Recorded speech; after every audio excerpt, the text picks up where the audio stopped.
आज हम कक्षा 9वीं की पाठ्य पुस्तक क्षितिज में कविता कैदी और कोकिला पढ़ेंगे। इसके कवि हैं माखनलाल चतुर्वेदी।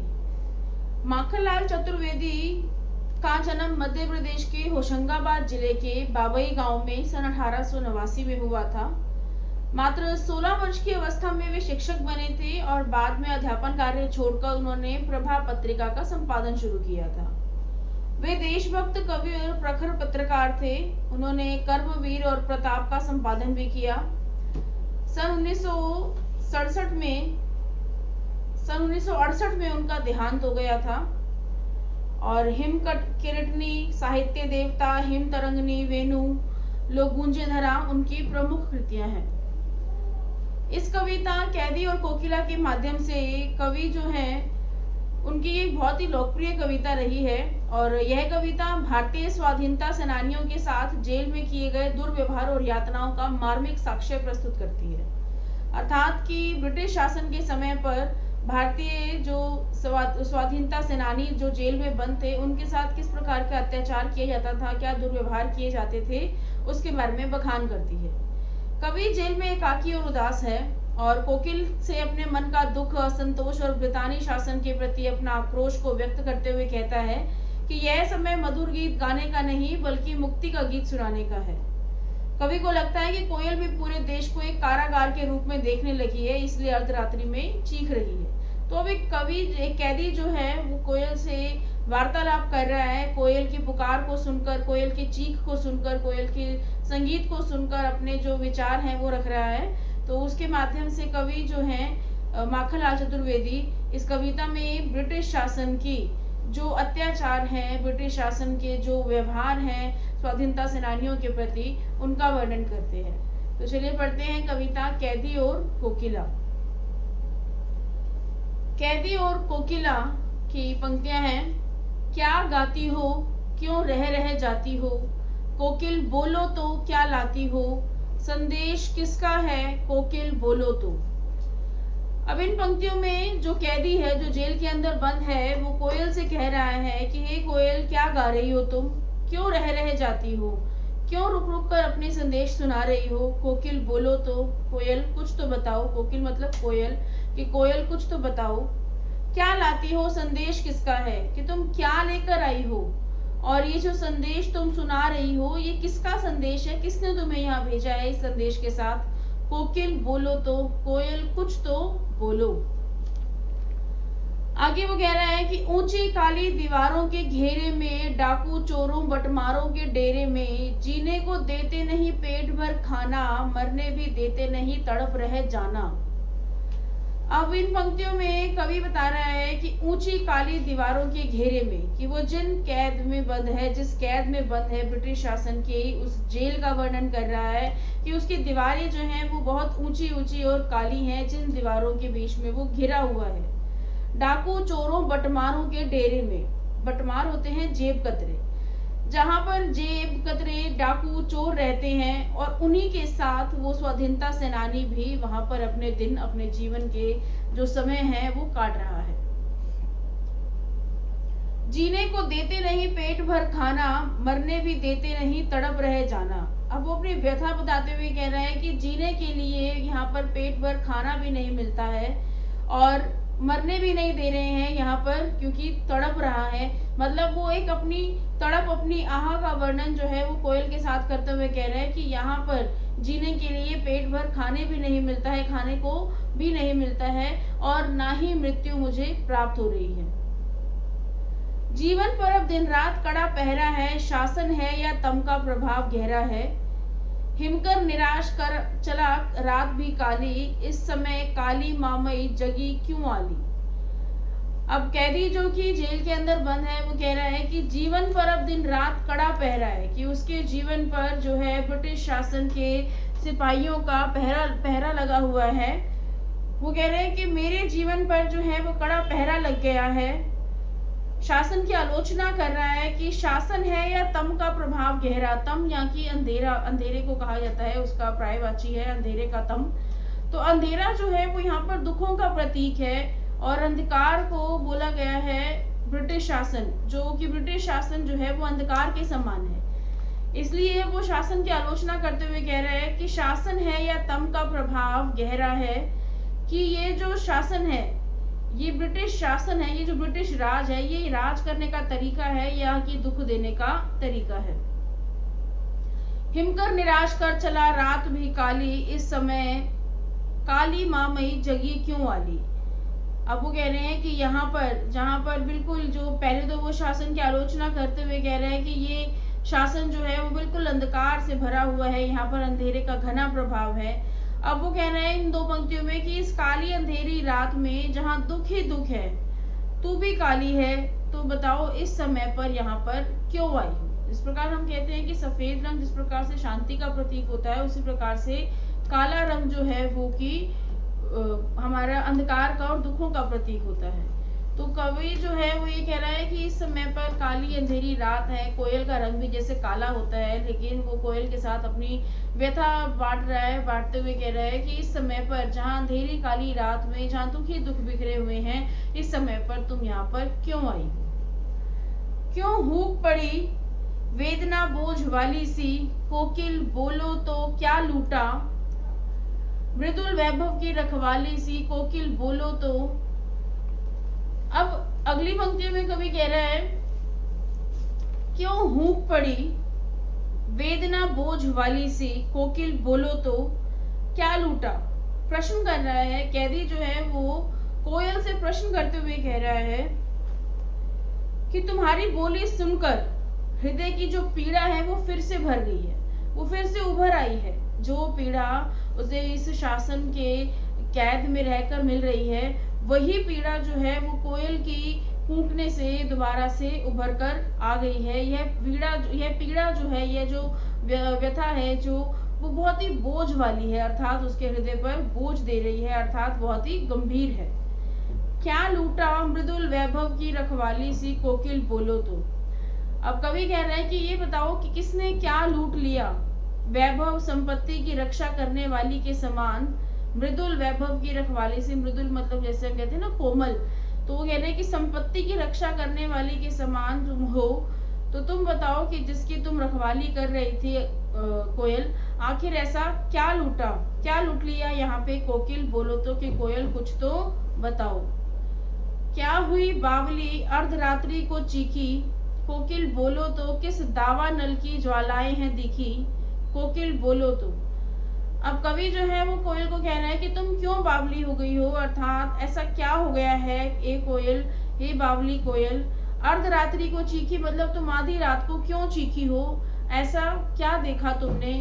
कोकिल बोलो तो, कि कोयल कुछ तो बताओ। किस दावा नल की ज्वालाएं हैं दिखी, कोकिल बोलो तो। दावा नल की ज्वालाएं, दावा नल की होती है जैसे जंगल की आग। इस प्रकार से कभी जंगल में आग लग जाने से पशु पक्षी जो कि अपनी अपनी आवाज में बताने का प्रयास करते हैं कि जंगल में आग लगी है, और वे बताने के लिए चीखने लगते हैं। तो इस प्रकार से कोयल जो है वो आधी रात के समय चीख रही है, तो कवि का मानना है कि उसने शायद जंगल में लगी कोई आग देख ली है, जिसे देखकर वो चिल्ला रही है और बताने का प्रयास कर रही है। तो कोयल, तो कवि जो है वो यही कह रहे हैं कैदी के माध्यम से कोयल को, कि कोयल बोलो तो, कि तुमने कैसी कौन सी जंगल की जो आग जो है, किसकी कौन सी आग की लपटें जो है, ज्वालाएं जो है तुमने देख ली हैं, जिसके देखने पर तुम इतना चिल्ला रही हो, इतना चीख रही हो। कोकिल आखिर कुछ तो बोलो, कोयल कुछ तो बताओ, किस भयंकर आग के लपटों को तुमने देखा है। आगे कवि कहता है क्या देख ना सकती जंजीरों का गहना, हथकड़ियां क्यों यह ब्रिटिश राज का गहना, कोलू का चरक चूं जीवन की तान, गिट्टियों पर उंगलियों ने लिखे हैं गान, हूँ मोट खींचता लगा पेट पर जुआ, खाली करता हूँ ब्रिटिश अकड़ का कुआं, दिन में करुणा क्यों जगे रुलाने वाली, इसलिए रात में गजब ढा रही आली। अब इन पंक्तियों में कवि जो है अपनी पीड़ा को सुना रहा है, कोयल के सामने कह रहा है क्या देख ना सकती जंजीरों का गहना। वो कह रहे हैं कि तुम मेरे शरीर पर पड़े हुए ये जंजीरों का गहना है वो नहीं देख सकती, जिन जंजीरों से मुझे बांध के रखा हुआ है उन जंजीरों को तुम नहीं देख सकती, क्या तुम्हें वो जंजीरें दिखाई नहीं देती। हथकड़ियां क्यों यह ब्रिटिश राज का गहना। अब कवि ने जो कैदी को जंजीरें बंधी हुई हैं या जो हथकड़ियां लगी हुई हैं उसे गहने के समान बताया। वो कह रहे हैं कि ब्रिटिश शासन जो है, अंग्रेजी शासन जो है, यह एक उनका गहना है जो वो भारतीय स्वतंत्रता सेनानियों को पहनाते हैं। तो उन्हें एक गहने के समान बताया है, उन जंजीरों को, उन हथकड़ियों को। तो कैदी जो है वो कह रहा है कि मैंने जो ब्रिटिश शासन के गहने हैं वो पहने हुए हैं, जो कि जंजीरें और हथकड़ियों के समान है।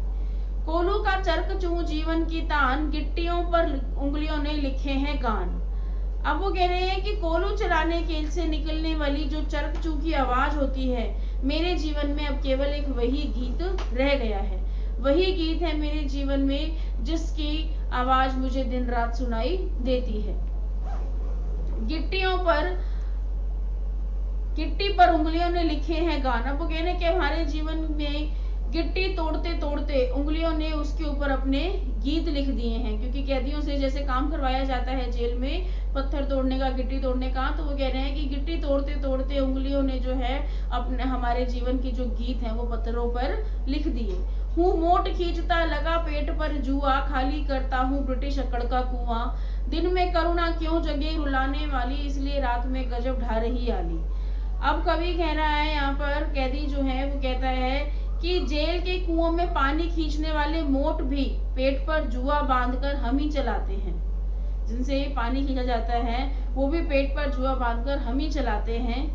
और अंग्रेजों के शासन की अकड़ से भरे हुए कुओं को भी हम खाली करते हैं, अर्थात उनकी सत्ता को हम कमजोर बना रहे हैं। तुम भी हमारे ऊपर अत्याचार को देख रही हो, और इस अत्याचार को देखकर तुम दिल में इसलिए नहीं कुछ कहती क्योंकि हमारे भीतर के कष्ट जो हैं उनके विषय में सोचने के लिए यदि और व्यक्ति जब सुनेंगे कि हमारे ऊपर, तो वे उनके मन में भी करुणा जाग जाएगी। इसीलिए रात्रि के समय में तुम आकर यहाँ चीख रही हो, रात्रि के समय में तुम यहाँ पर आकर अपने इन बातों को हमें बता रही हो। अब वो कह रहे हैं आगे, इस शांत समय में अंधकार को भेद रही हो क्यों, कोकिल बोलो तो चुपचाप मधुर विद्रोह बीज इस भांति बो रही हो क्यों। कोकिल बोलो तो। अब वो कह रहे हैं, कैदी जो है वो कह रहे हैं इस शांत समय में अंधकार को भेद रो रही हो क्यों। जिस प्रकार से कोयल जो है वो चीख रही है, चिल्ला रही है, तो कैदी जो है वो कह रहे हैं कि इस शांत समय जब रात्रि का समय, आधी रात का समय, जब सभी लोग सो गए हैं, जब बिल्कुल शांति छा गई है, तो तुम्हारी आवाज जो है, तुम्हारी करुणा भरी जो आवाज है, जो चिल्लाने की आवाज है, वो इस अंधकार को भेद रही है, अर्थात इस अंधकार को फाड़ रही है, इस अंधकार को चीरती हुई जा रही है। और इस आवाज को, इस अंधकार में तुम क्यों रो रही हो, बताओ। कोकिल बोलो तो, कोयल से वो कह रहे हैं कि कोकिल कुछ तो बोलो। चुपचाप मधुर विद्रोह बीज इस भांति बो रही हो क्यों। वो कह रहे हैं कि तुम इस समय पर यह जो संदेश सुना रही हो, इस समय पर जो यह बता रही हो, इस समय पर जो ये मतलब मुझे सुना रही हो, जो तुम्हारी आवाज में जो चिल्लाहट है, जो दर्द है, तो मेरे मन में ब्रिटिश शासन के खिलाफ जो है, मेरे मन में और लोगों के मन में जो विद्रोह की भावना है वो जगाना चाह रही हो, उसके जगाने की सूचना दे रही हो। आगे कवि कह रहा है, काली तू रजनी भी काली, शासन की करनी भी काली, काली लहर कल्पना काली, मेरी काल कोठरी काली, टोपी काली कमली काली, मेरी लोह श्रृंखला काली, पहरे की हुंकृति की ब्याली, तिस पर है गाली ए आली। अब इन पंक्तियों में कैदी जो है वो बता रहा है कि अपनी व्यथा की किस प्रकार से यहाँ पर वो दुखों का काला रंग, जिस प्रकार से इसने दुखों का प्रतीक बताया है, तो उन्हीं उसी काले रंग का वर्णन करते हुए बता रहा है कि काली तू, वो कोयल को कह रहा है कि तुम भी काली हो, रजनी भी काली, अर्थात जो रात है वो भी काली है, शासन की करनी भी काली, और शासन द्वारा किए गए जो कार्य हैं वो भी काले ही है, अर्थात गलत है। काली लहर कल्पना काली, की जो लहरें बह रही हैं वो भी काली हैं, और जो मेरे मन में कल्पनाएं उठ रही हैं, जो भाव है वो भी काले हैं।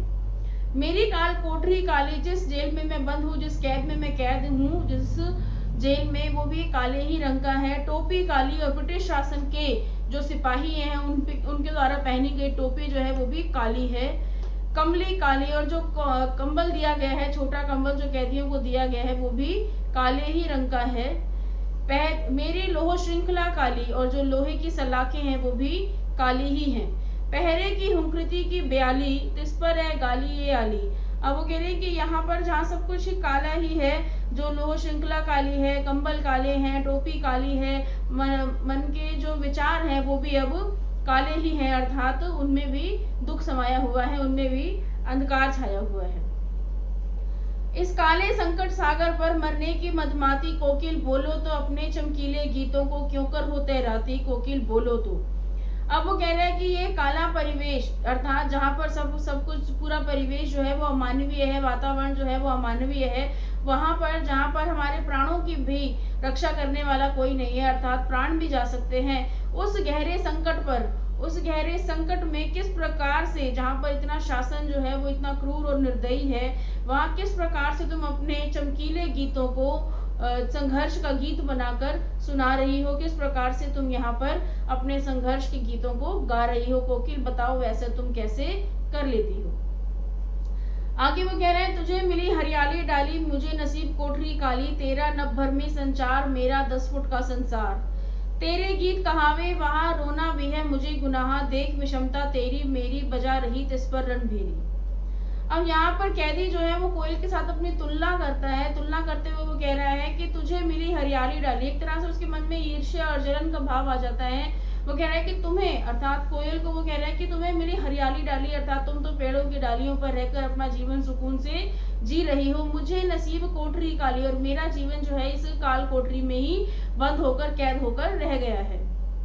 तेरा नभ भर में संचार, मेरा 10 फुट का संसार। वो कह रहे हैं कि तुम्हारा जो घूमना फिरना है, नभ भर का संचार, अर्थात पूरे आसमान में तुम स्वतंत्रता पूर्वक कहीं भी जा सकती हो, कहीं भी आ सकती हो, पूरे आसमान में तुम्हारा राज है, तुम कहीं भी घूम सकती हो। मेरा 10 फुट का संसार, और मेरा जीवन जो है मैं केवल इस 10 फुट के कमरे में ही कैद होकर रह गया हूँ, मेरा जीवन जो है केवल इस 10 फुट के कमरे में ही व्यतीत हो जाएगा। तेरे गीत कहावे वहां रोना भी है मुझे गुनाह। अब वो कह रहे हैं कि तुम्हारे द्वारा गीत गाए गए जो हैं, तुम्हारे द्वारा गाए गए जो गीत हैं, जो तुम्हारे द्वारा फूंकी गई तुम्हारी जो आवाज है, उसको सभी लोग वाह वाह करके सुनते हैं, और मैं यहाँ पर मुझे रोने भी नहीं दिया जाता, अर्थात मेरी व्यथा, मेरी पीड़ा सुनने वाला भी कोई नहीं है, उसे भी एक अपराध की भावना से ही देखा जाता है। देख विषमता तेरी मेरी बजा रही तिस पर रणभेरी। अब वो कह रहे हैं कि देखो, कैदी जो है वो अपनी विषमता बता रहा है, दोनों के बीच में कोई समानता नहीं है, क्योंकि तुम स्वतंत्र हो और मैं कैद हूँ, मैं कैदी हूँ। तो वो कह रहे हैं कि देख विषमता तेरी मेरी, कैदी जो है वो कह रहे हैं कि देखो हम दोनों के बीच में कोई समानता नहीं है, लेकिन फिर भी तुम यहाँ पर बैठकर मेरे लिए जो है, मुझे संघर्ष के लिए जो ये रणभेरी सुना सुनाकर मुक्ति के संग्राम के लिए प्रेरित कर रही हो, मैं इसके लिए कुछ भी नहीं कर सकता। आगे वो कह रहे हैं कि इस हुंकृति पर अपनी कृति से और कहो क्या कर दूं, कोकिल बोलो तो मोहन के व्रत पर प्राणों का आसव किसमें भर दूं, कोकिल बोलो तो।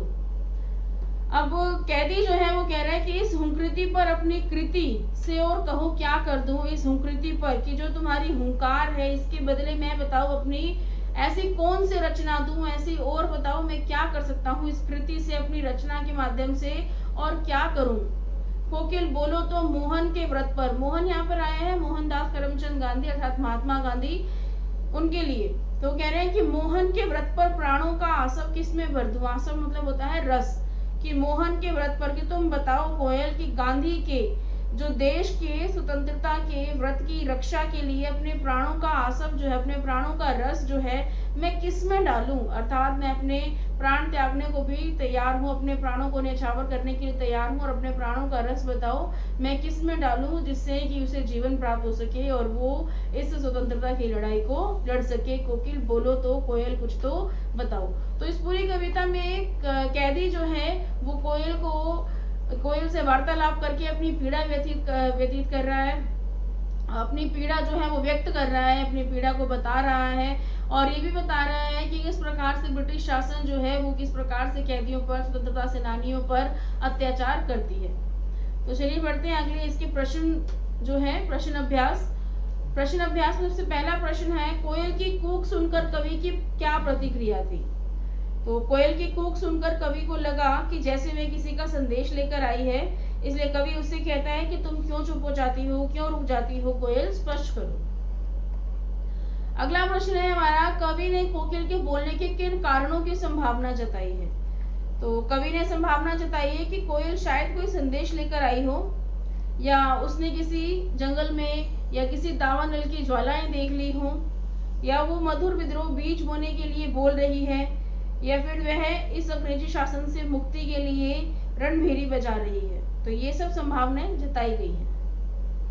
अगला प्रश्न है, किस शासन की तुलना तम के प्रभाव से की गई है और क्यों। तो ब्रिटिश शासन की तुलना जो है वो तम के प्रभाव से की गई है, क्योंकि किस प्रकार से अंधेरा काला होता है और उसी प्रकार से ब्रिटिश शासन के द्वारा किए गए जो कार्य हैं वो भी काले अर्थात गलत हैं। आगे है, कविता के आधार पर पराधीन भारत की जेलों में दी जाने वाली यंत्रणाओं का वर्णन कीजिए। जिस समय पर हमें स्वतंत्रता प्राप्त नहीं हुई थी, उस समय पर जब ब्रिटिश शासन का राज था हमारे ऊपर, तो अंग्रेजों का जब शासन था, तो उस समय पर जो जेलों में यातनाएं दी जाती थी, जो पीड़ा होती थी, उसका वर्णन करना है इस कविता के आधार पर।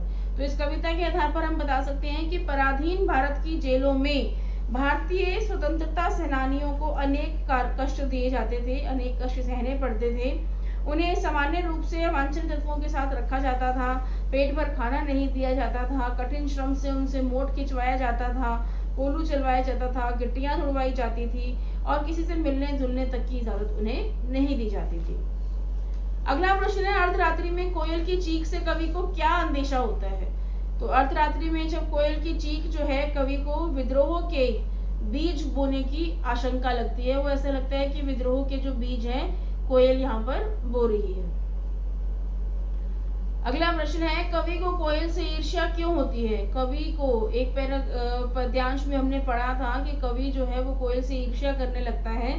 तो क्यों होती है, क्योंकि कोयल जो है वो स्वतंत्र रूप से देश में रहकर अपने आकाश में इच्छा पूर्वक कहीं भी आ सकती है, कहीं भी जा सकती है, पूरे आकाश में उसका राज है, वो कहीं भी घूम सकती है। और कवि जो है वो जेल में बंद है, वो स्वतंत्र नहीं है, वो कैद हुआ है, इसलिए उसे कोयल से ईर्ष्या होने लगती है। अगला प्रश्न है, कवि के स्मृति पटल पर कोयल के गीतों को सुनकर कौन सी मधुर स्मृतियां अंकित हैं जिन्हें वह अब नष्ट करने पर तुली है। तो इसका उत्तर आप लिख सकते हैं कि कवि के स्मृति पटल पर कोयल के गीतों की चमकीली और वाह भरी स्मृतियां अंकित हैं। इन्हें ही स्वतंत्रता रूपी संकट सागर पर तैराकर वह नष्ट करने में तुली हुई है। अगला प्रश्न है, हथकड़ियों को गहना क्यों कहा गया है। तो हथकड़ियां जो हैं, स्वतंत्रता की लड़ाई लड़ रहे सेनानी हथकड़ियों को ही अपना आभूषण मानते थे, इसलिए भी इन्हें यहाँ गहना कहा गया है। और गहने जैसे शरीर की शोभा बढ़ाते हैं, जिस प्रकार से स्त्रियां गहने पहनकर अपने आप को सजाती हैं, संवारती हैं, उसी प्रकार से इन गहनों के द्वारा ही स्वतंत्रता सेनानी जो है वो ये समझ रहे हैं कि हमने अपने आप को सजा रखा है, हमारे शरीर पर हथकड़ियां जो है वो गहनों के समान ही झूल रही हैं। अगला प्रश्न है, काली तू रजनी भी काली, इस पद्यांश में इन पंक्तियों में काली शब्द की आवृत्ति से उत्पन्न चमत्कार का विवेचन कीजिए। तो यहाँ पर जो काली शब्द बार बार जो आया है, काली शब्द की, वो काली शब्द जो है यहाँ से अनुप्रास और यमक दोनों अलंकार पता लगते हैं। वर्ण जो है हमारा बार बार जिस तरह से वर्णों की आवृत्ति है तो अनुप्रास अलंकार है, और वहां पर जो काली शब्द में पहली पंक्ति में जो है कालीमा का अर्थ है रंग और दूसरे का अर्थ है कुव्यवस्था, तो इसलिए यहाँ पर यमक अलंकार भी है। तो आशा है कि आप सभी को कविता व प्रश्न अभ्यास समझ में आया होगा।